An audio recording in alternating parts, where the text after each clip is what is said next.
Greetings all! Today, we'll be examining the common water-type Pokemon Clamperl, the Bivalve Pokémon, its relatively rare evolution Huntail, the Deep Sea Pokémon, and its other relatively rare evolution Gorebyss, the South Sea Pokémon. While its family members may be among the strangest of evolutionary families out there, the members of the Clamperl family are still fascinating creatures that can more than prove to be interesting Pokemon to work with if you have the resources needed to acquire them. Clamperl possess a body that is encased in a large blue shell that has a series of 5 rectangular ridges that extend along the circumference of the shell around the area not directly connected to the hinge that keeps the shell halves together. Inside of this is a light blue fleshy mantle that has a series of 6 bulbous extensions surrounding a pink pearl that often has what looks to be a face on it, though this is only trickery to deceive predators that would wish to dine on them. Their evolved form, Huntail, have a long, thin, serpentine body with light blue scales covering their form and orange fins along the length of their body, their sides being adorned with a series of white spots with orange borders around them that light up in the dark, as well as a pair of spots on the front of their face. Their eyes are black and pinprick in nature, with orange rings around them as well, and their tail has a fish shape to it, with a pointed end and a pair of fringes on the side that imitate the shape of fins quite well, complete with a spot that looks like an eye.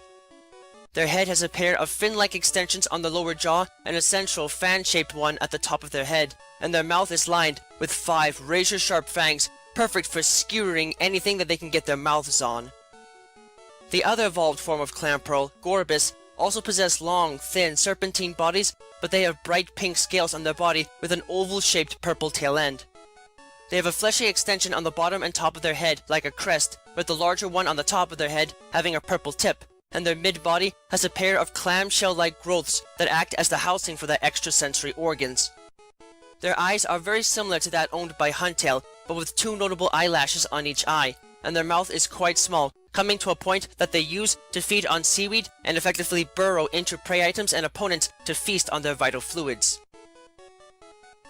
The members of the Clamperl family are very unique in the way that this family evolves and develops, and definitely represent one of the strangest of transformations in the entire Pokemon world.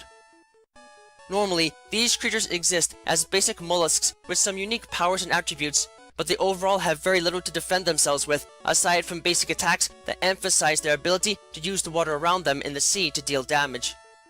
As a result, they tend to spend much of their life living a somewhat basic life, though with some fascinating twists to their biology and behavior, and are not well suited for serious offensive combat in many cases.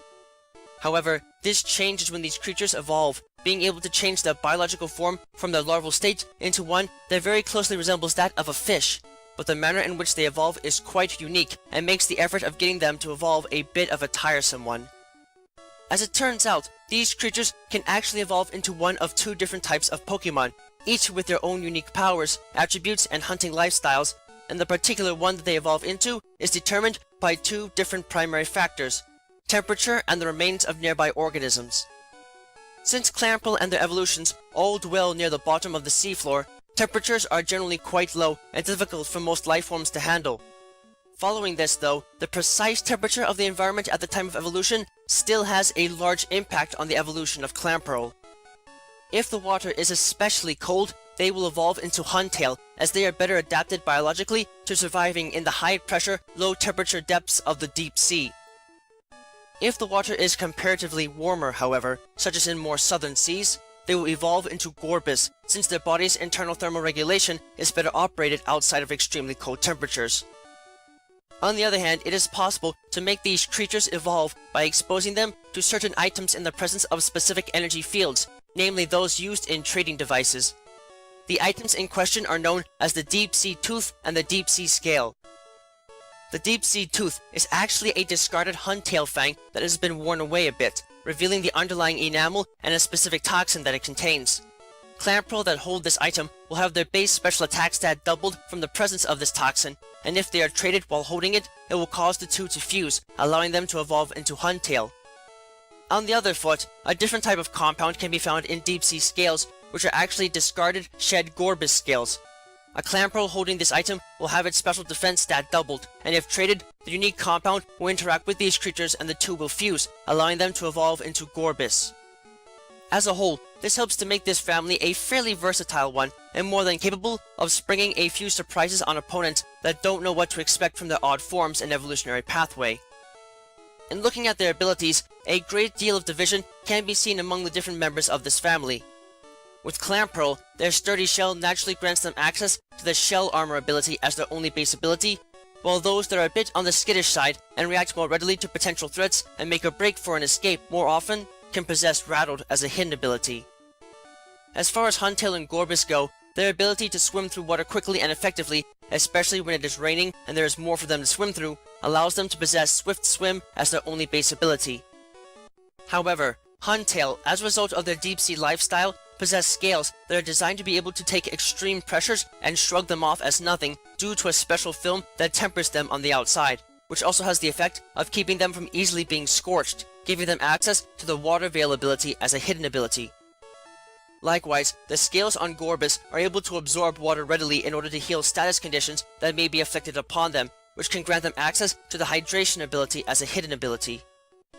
In terms of stats, and looking at Huntail and Gorebyss, while these creatures may come from the same Pokemon, Clamperl, they are wildly different in their stats, with Huntail specializing more in physical attacks and Gorebyss in special attacks.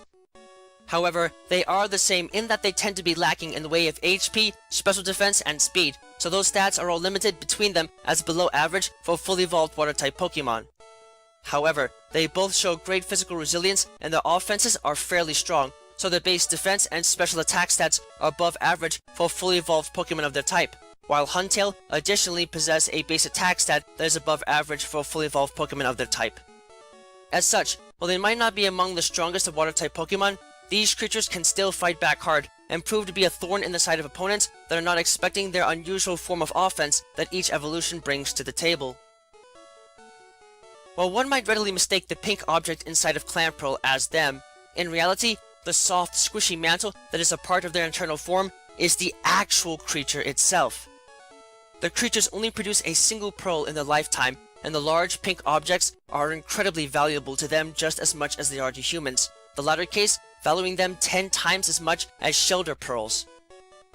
This is primarily because these pearls are able to channel psychic energy to a minor degree, and these creatures are in conjunction able to release a weak form of psychic energy from their body, using the pearl to amplify it and display a face of sorts on the pearl that acts as their way of communicating with others that may come across them.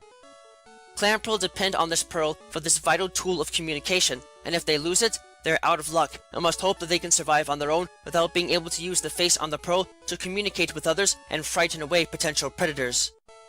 Thankfully, these creatures are protected against attack for the most part thanks to their rock-hard shells, often acquiring many scratches and nicks over time from attacks by predators and general usage, but their shells are not used just for defense. As strange as it may sound, these mollusks are actually active predators.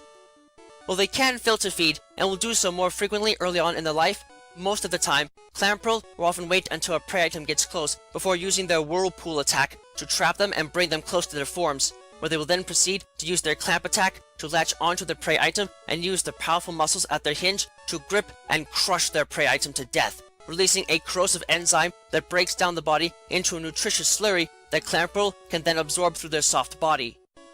This can make these creatures a bit of a handful to some, as they will not hesitate to do the same to anything that dares to threaten them, but at the very least, this behavior disappears when they grow too big for their shells and exit them to evolve, though their predatory lifestyle only continues to increase in severity once they have reached an adult state.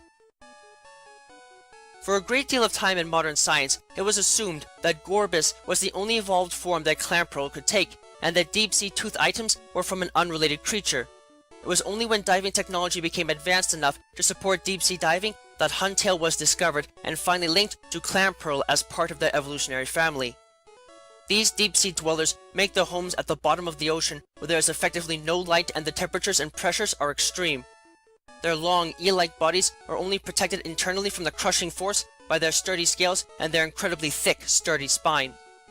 These beasts possess an elongated form in order to help them with feeding, as it allows them to eat and store food in their bodies for long periods of time without having to feed and constantly waste energy. But at the same time, it makes them fairly poor swimmers, having to wriggle their bodies constantly in the water in order to move. To compensate for this, these creatures have become ambush hunters that use their tails, which are fish-shaped on purpose, to attract potential prey. They can do this because the orange rings on their bodies are bioluminescent and can thus emit light when they want them to. By wiggling their tail back and forth, it makes their end look like a swimming fish, which, combined with their glowing fake eye on the end, renders it a well-disguised lure when they keep the rest of their body spots dark. When a prey item comes up to their tail to attack or nibble on it, Huntail quickly lash their bodies around and open their massive maw to swallow the prey whole, using their razor-sharp teeth to hold the prey in place as they slowly swallow it. The fact that these creatures have perfect infrared vision means that nothing can easily escape them once it gets too close, thus making them highly efficient predators in their own right, far more than most might otherwise expect. While these Pokemon aren't usually valued by those that are lucky enough to see them in their natural habitat, it is noted that they tend to induce fear in others when they wash up on shore, as it is said to be a sign that something horrible must be happening or about to happen in the waters if such a deep-sea creature manages to wash up on solid ground. Regardless, these creatures are interesting specimens that can put their physical strength to good use in battle compared to their evolutionary counterpart, having exclusive access to the Bite, Feint Attack, Ice Fang, Brine, Sucker Punch, and Crunch attacks, and the Screech and Scary Face techniques compared to Gorebyss, overall making them a nasty customer to have to face in close quarters. While they are still deep-sea creatures like Huntail, Gorebyss tend to prefer living in the southern oceans where the temperatures as a whole are much warmer, and while they might seem extremely elegant and gorgeous, this does not mean that they are dainty, as their body scales are designed to be able to withstand the extreme pressures of the ocean floor, to the point where normal attacks do not even faze them. While these creatures' thin bodies means that they have little in the way of viable locomotion, having to wriggle their bodies in order to swim, much like Huntail, they at least look more pleasant and have a thin, cute mouth that makes them seem like they are harmless. But in truth, they are anything but. While the thin mouths of Gorebyss are meant to effectively suck up and devour seaweed growing between rocks, this alone does not give them the nutrients they need to survive, so they must enlist other ways of feeding in order to get what they need nutrition-wise. As such, these creatures will often swim past other aquatic organisms and use their vibrant body color to distract them. Once their guard is lowered, these beasts will lash out and forcefully jab their mouth into prey, using suction to then drink them dry of their vital fluids, leaving only a dead, meaty husk remaining. On the one hand, this is a horrifying way for them to kill others, but their behavior does not go unappreciated, as the husk that is left over then often falls to the seafloor to become a meal for other creatures, making them actually beneficial to their habitats of choice. It is interesting to further note that these creatures tend to respond to changes in temperature by flushing their blood through them when the temperature spikes, meaning that they tend to be at their most vivid in terms of appearance where the waters are quite warm, being almost blindingly vivid in places like the Alola region, and will equally become a more vivid shade of pink after they finish feeding on and absorbing the warm vital fluids of their prey. This makes these Pokemon, which normally look incredibly beautiful and elegant while swimming, surprisingly dangerous to actually have to confront, which is only made worse by the fact that they can utilize weak psychic power to deliver attacks and techniques that go beyond what other pure water types are usually capable of, minus Pokemon like Psyduck and Golduck. This is duly reflected in their specialization in special offenses in battle, having exclusive access to the Confusion, Draining Kiss, and Psychic attacks, and the Water Sport, Agility, Amnesia, Aqua Ring, and Captivate techniques, making them more than a bit tricky for some to handle as a combatant from afar. While they certainly might not be among the most conventional of water-type Pokemon in their powers and evolutionary development, the members of the Clamperl family are still intriguing critters that can definitely bring some surprising offense to bear depending upon which final evolution you face. You might need to go out of your way to find the rare evolutionary items needed to get them to fully evolve, but even then, the sheer power they can give Clamperl can make them a serious threat regardless of what they evolve into, if at all. If you ever decide to go deep-sea diving and come across these creatures, do yourself a favor and try to stay away from them or in a submersible where you are safe. Clamperl might only be able to clamp down and remove a limb, but that might be the least of your worries otherwise if you end up in the jaws of a hungry Huntail or have the very lifeblood sucked out of you by a famished Gorebyss.